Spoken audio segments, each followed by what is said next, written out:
Hi welcome again, this is Raju Kumar. आज जो है मैं आपको रिलेटिव प्रोनाउन में कॉमन एरर का पार्ट 3 दे रहा हूँ। कॉमन एरर एक ऐसा टॉपिक है जो कि आपके हर एग्जाम में पूछा जाता है, चाहे एसएससी हो, सीजीएल हो, सीएचएसएल हो, एमटीएस हो, एनडीए हो, एयरफोर्स एक्सेट्रा, जितने भी एग्जाम होते हैं यहाँ से आपके क्वेश्चन पूछे जाते हैं।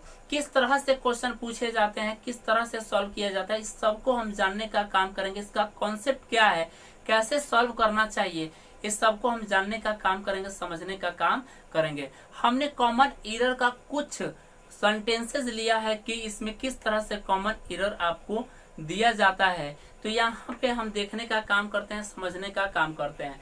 सबसे पहले आपको एक सेंटेंस लिखा मिलता है जो कि हमने आपको दिया है। यहाँ पे आपको एक A part, B part, C part और डी पार्ट कर कर मिलता है, डी पार्ट कर कर लिखा आपको मिलता है। अगर आपका ए पार्ट में एरर है तो आपको ए सेलेक्ट करना है, अगर इस पार्ट में यानी बी पार्ट में एरर है तो आपको बी सेलेक्ट करना है, सी में है तो सी को सिलेक्ट करना है, डी है तो आपको नो, अगर ये नो एरर है तो आपको डी पार्ट सिलेक्ट करना है, डी पार्ट आपको सिलेक्ट करना पड़ेगा। इसी तरह से करके और भी सारे क्वेश्चन आपको दिए जाते हैं। लेकिन सॉल्व कैसे करें, तो क्वेश्चन को सॉल्व करने के लिए सबसे पहले आपको केयरफुली रीड करना होगा। कैसे, आपको जितने भी सेंटेंस दिए गए हैं उसको आपको ध्यान से पढ़ना होगा। जैसे she is one of the women who have brought up their children well. अब यहाँ पे आप देखिए, यहाँ तक हमने पढ़ा, पूरा यहाँ तक हमने एक सेंटेंस पढ़ा, तो यहाँ पे कहाँ गलती है, किस तरह का एरर है, किस पार्ट में वर्ब से है या फिर नाउन से है या फिर कोई अदर पार्ट में एरर है। तो यहाँ पे आपको क्या लग रहा है, आपको भी समझ में नहीं आ रहा होगा, आपको भी लग रहा होगा 100% यहाँ देखने से तो सेंटेंस सही है, सब्जेक्ट है आपका सिंगुलर, वर्ब भी सिंगुलर, यहाँ तक आपको पूरा क्लियर लग रहा है, यहाँ पे कोई दिक्कत आपको नहीं लग रही। लेकिन इस पार्ट में एरर है, कहाँ है, इसे हम जानने का काम करते हैं। यहाँ पे जो इस पार्ट में एरर है वो आपका यहाँ पे फर्स्ट पार्ट में यहाँ पे एरर है। क्यों? क्योंकि यहाँ पे वन ऑफ द के बाद में नाउन आपका प्लुरल यूज किया जाता है, तो वुमेन के जगह पे यहाँ पे आपका वुमेन होगा। आप इतना नहीं देखिए कि यहाँ पे हमने सिर्फ ये बताया है, अभी मैं आपको कॉन्सेप्ट दूंगा, इसका पूरा स्ट्रक्चर दूंगा जिससे आप आसानी से सॉल्व कर पाएंगे उस कॉन्सेप्ट को सीखने के बाद। जब तक आप कॉन्सेप्ट नहीं सीखते हैं, कॉन्सेप्ट आप नहीं जानते हैं, तब तक आपसे कॉमन एरर सॉल्व नहीं होगा। अब सेकंड वाले सेंटेंस को हम पढ़ने का काम करते हैं, जानने का काम करते हैं कि यहाँ पे इसमें किस पार्ट में एरर है, कहाँ पे इसमें गलती है। तो this is one of the best books, यहाँ तक ये आपका सेंटेंस सही है, यानी फर्स्ट पार्ट आपका राइट है, यहाँ कोई एरर नहीं है। एरर कहाँ है, अब यहाँ जानने का काम करते हैं। डैट यहाँ पे आपका रिलेटिव प्रोनाउन है, यानी कंजंक्शन है, ये भी बात यहाँ आपकी सही है। फिर यहाँ पे हमने देखा has been published this year, ये भी मुझे लगभग आपको सही लग रहा होगा, लेकिन ये आपका सही नहीं है। किस पार्ट में एरर है, ए पार्ट में, बी पार्ट में, सी पार्ट में, किस पार्ट में एरर है, तो यहाँ पे जो आपका एरर है वो आपका यहाँ पे सेकेंड पार्ट में, यानी वर्ब के साथ एरर है, वर्ब में एरर है। तो यहाँ पे क्या होना था, यहाँ पे आपका हैव होना था।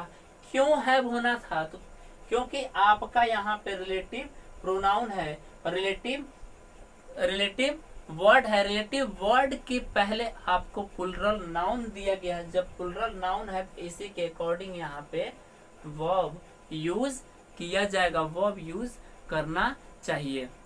अब यहाँ पे हम थर्ड पार्ट को जानने का काम करते हैं, थर्ड सेंटेंस को जानने का काम करते हैं।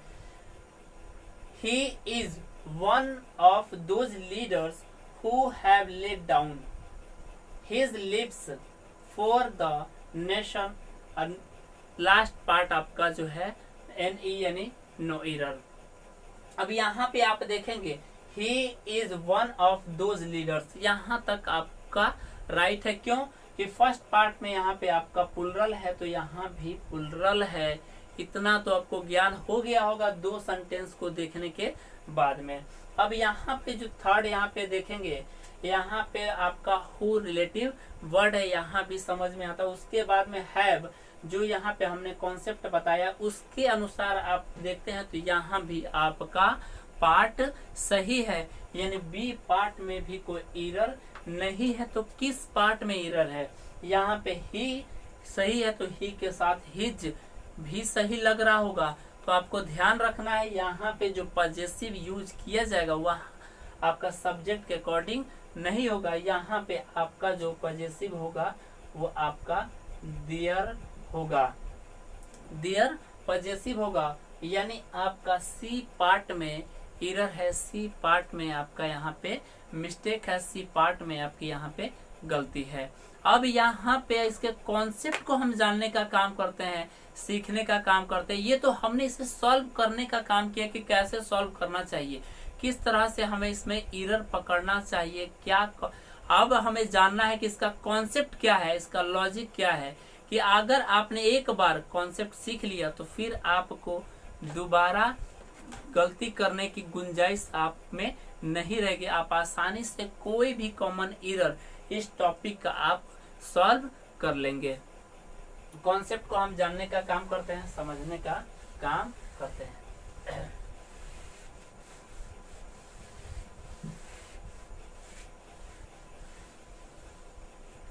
यहाँ पे जो हमारा कॉन्सेप्ट कहता है सब्जेक्ट होगा और सब्जेक्ट के बाद में आपका वर्ब होगा। यानी फर्स्ट आपको सब्जेक्ट दिया गया होगा, सब्जेक्ट के जस्ट बाद आपको वर्ब दिया गया होगा। और यहाँ पे आप ध्यान रखेंगे सब्जेक्ट जो है आपका ऑलवेज सिंगुलर होगा, ऑलवेज आपका सिंगुलर होगा। साफ लिख देता हूं। और वर्ब भी आपका यहाँ पे सिंगुलर फॉर्म में होगा, यानी सब्जेक्ट होगा, वर्ब होगा और उसके बाद में वन ऑफ होगा, वन ऑफ होगा। वन ऑफ के बाद में यहाँ पे आपका द, जरूरत है तो आप द लिखे, नहीं जरूरत है तो आप नहीं लिखे, यानी इसीलिए हमने इसको ब्रैकेट में रखा है।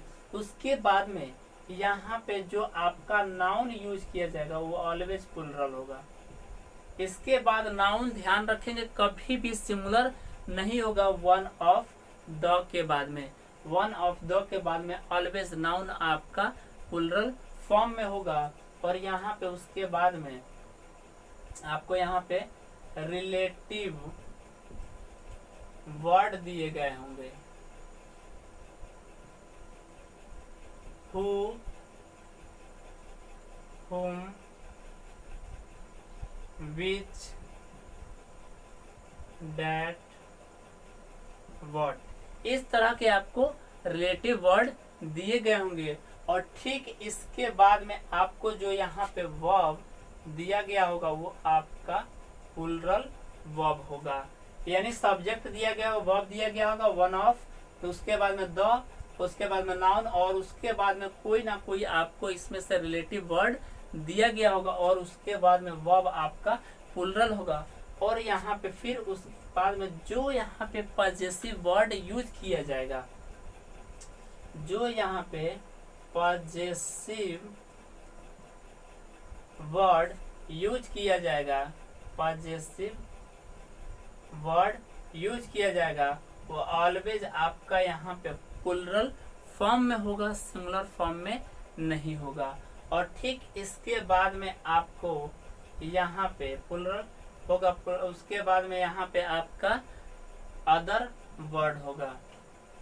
यही आपका वो स्ट्रक्चर है, वही यही आपका वो कॉन्सेप्ट है जिससे आप सारे क्वेश्चन सॉल्व कर सकते हैं। अब यहाँ पे आप समझने का काम करें, पढ़ने का काम करें। जो अभी आपने नोट किया है, क्या नोट किया है?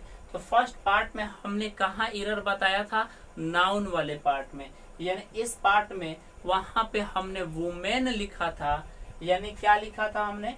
वहां पे हमने लिखा था वुमेन, जो कि यहाँ पे आपका एरर का पार्ट हमने कहा था क्या चाहिए था हमें? प्लुरल चाहिए था, यानी वुमेन होता तो आपका वहां सेंटेंस राइट होता, उसमें कोई एरर नहीं होता।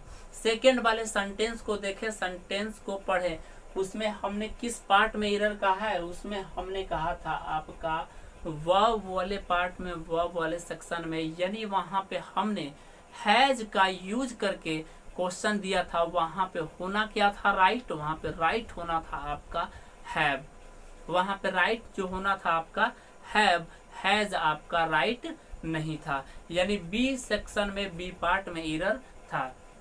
अब यहाँ पे जो थर्ड वाला सेंटेंस हमने दिया था, थर्ड वाले सेंटेंस में किस पार्ट में एरर था, सी पार्ट में, यानी पॉजेसिव वर्ड में। जो यहाँ पे पॉजेसिव वर्ड यूज किया गया था वो आपका हिज किया गया था, वहां पे हिज का यूज नहीं होगा, क्योंकि वो हिज आपका सिंगुलर है, हमें वहां पे यूज करना है प्लुरल। जब प्लुरल यूज करना है तो वहां पे हम यूज करेंगे दियर। किसका यूज करेंगे, दियर, यानी इसका हम यूज करेंगे THEIR, दियर वर्ड का हम यूज करेंगे। अब ये कॉन्सेप्ट हमने आपको दिया ताकि आप कॉमन एरर के आसानी से सॉल्व कर पाए, आसानी से हल कर पाए, आपको कोई दिक्कत नहीं हो, कोई परेशानी ना हो।